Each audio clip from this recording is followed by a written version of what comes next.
With this beautiful TV. This is the Hisense U8G. This is the 65-inch version.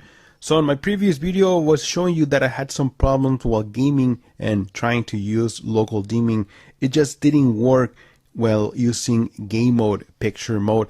So in this video, I want to say thanks to Hisense for reaching out to me and letting me know what is causing the problem. So I'm going to address that. I'm going to make some changes with the Xbox Series X. And also I'm going to do some gaming with the PlayStation 5. So welcome to the channel, guys. Sit back, relax, and let's do this.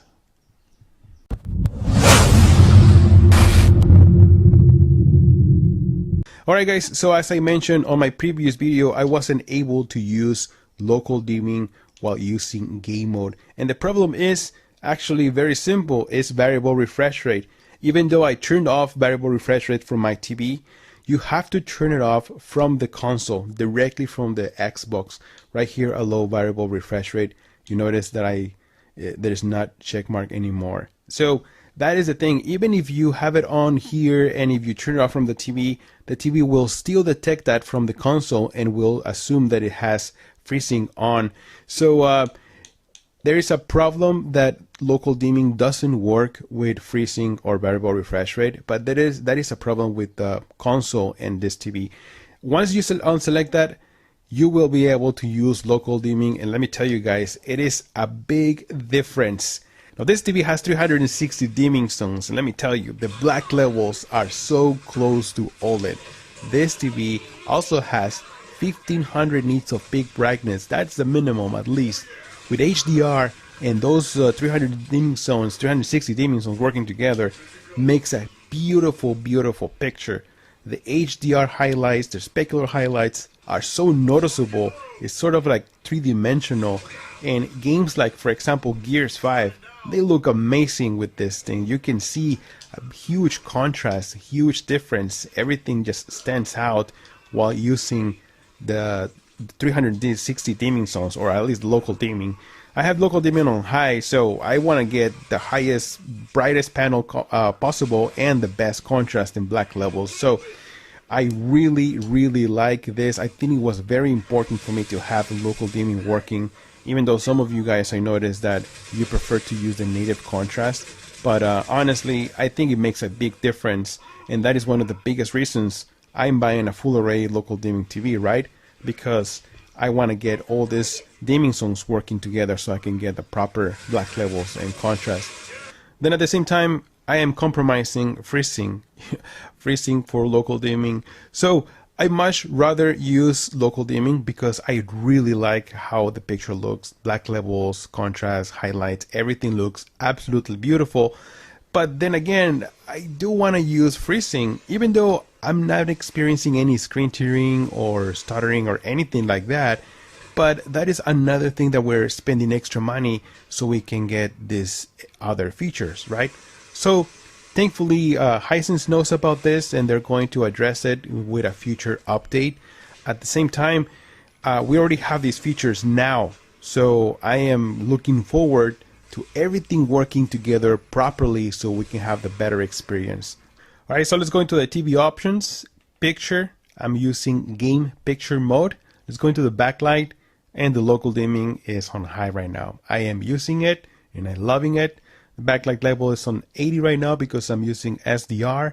Let's go into this. You know what, honestly guys, I'm not even making a lot of changes because out of the box, this TV with the settings that it's using or already set, it worked really nice. Everything looks beautiful. Let's go into advanced settings. I did change the color temperature. You have it at low, mid-low, medium, or high. Mid-low is sort of like warm 1 from Samsung, and low is like warm 2. So I really like warm 1. It has this little bit warmer tone into the picture.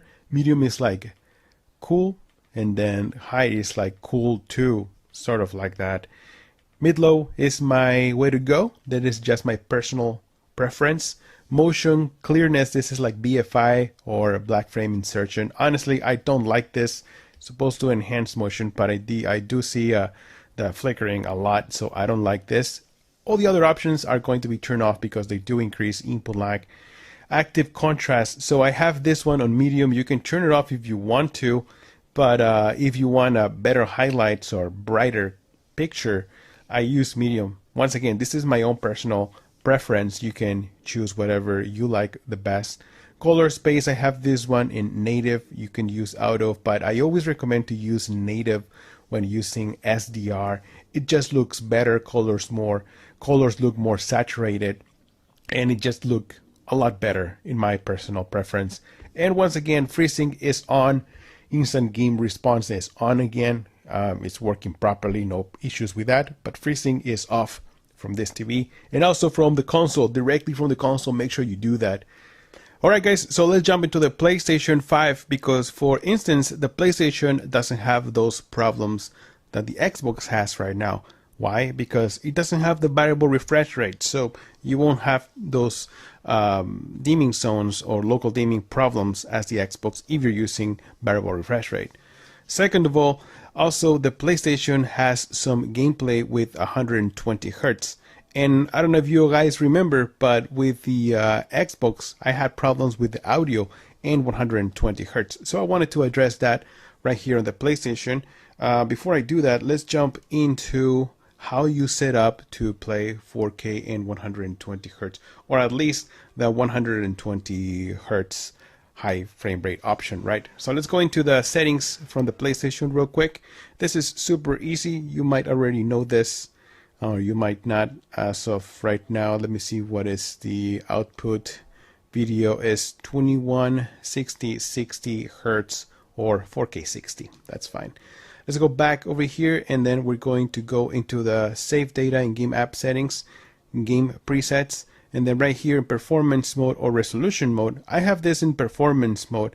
I noticed that it doesn't matter. As soon as it detects a game that has the 120 Hertz option, it'll switch. If it doesn't, well, it'll stay at 60 frames per second or 60 Hertz. All right. So one of the games that does support for 120 Hertz, it's Destiny 2, but only when you're playing Crucible. So let's jump into that. Let's jump into control and let's do this.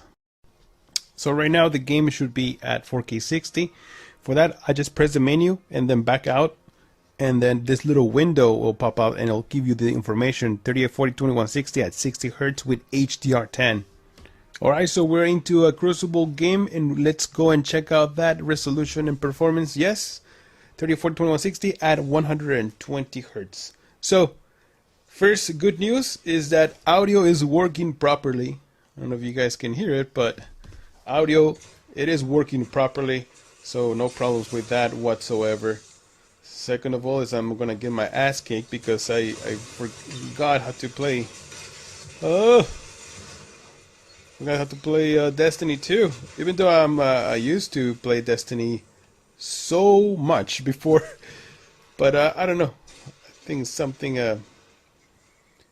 came out, and oh yeah, Call of Duty came out, and I forgot about Destiny. But it is a pretty good game. Look at this.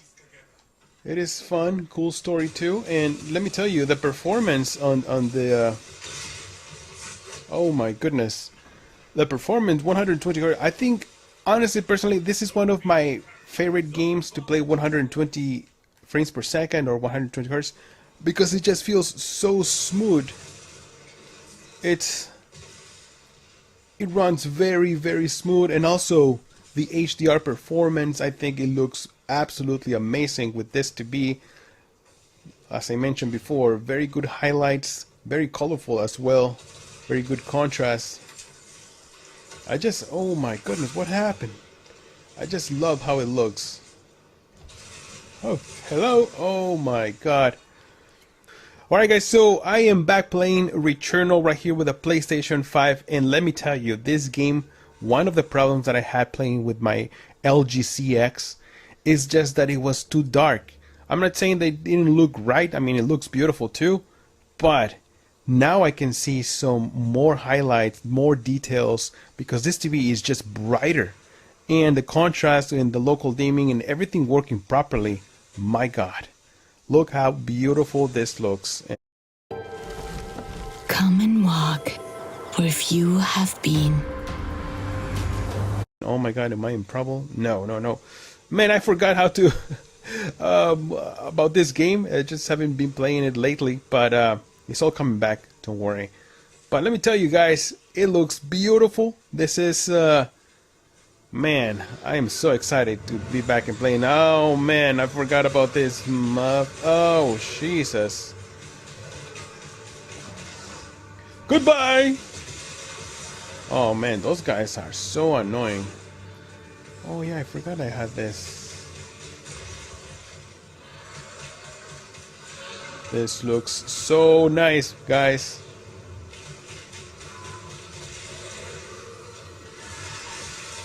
Like that. Oh my god. I will make a comparison video with the LG CX so you guys can see. You know, the what I like about LG OLEDs is just that. Oh wait, when I got a key. Yeah. It's just that LG OLEDs has such a beautiful contrast in black levels that nothing compares. But their lack of brightness, you know, because it's just limited to about 600, 700 nits of peak brightness. Now with this TV, we're talking about twice as much, twice as brighter. So it does make a big difference, especially for dark games like this one. My god.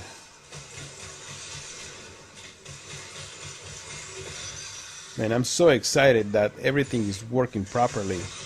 And let me tell you guys, honestly, I still believe that 4K 60 is the way to go for this kind of games, for at least for these consoles. 4K 60 is the sweet spot. I'm not really excited for 4K 120 Hz. Why? Because honestly, in my personal experience, I don't see much of a difference. Maybe if you have a PC, a powerful PC enough to play or to run games at 4K 120 Hz, that's a different story.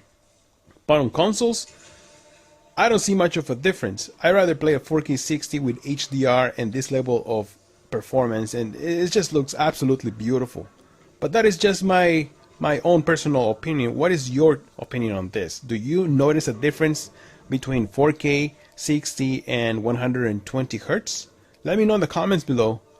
I really want to know about how you feel and if you notice a big difference. Alright guys, so I finally jumped into the Nintendo Switch. This is running at 1080p 60, at least that's what it's reading right here on the TV. And I noticed some of you guys were wondering if you can access picture settings while using the Nintendo Switch. And you can. First, I want to address something. This is running at 1080p, and even though the TV it's upscaling the resolution, I still notice the difference between 1080p and 4K. I guess I'm used to already running in 4K. When I switch back to 1080p, it is very noticeable to me. There's some jagged edges around the character, and then, I mean, just the sharpness is not as sharp as when you have 4K. It is reasonable because, you know, it is 4 times the resolution. Alright guys, so that's it for this video. Thank you so much for stopping by. Let me know in the comments below if you have any questions regarding the gaming.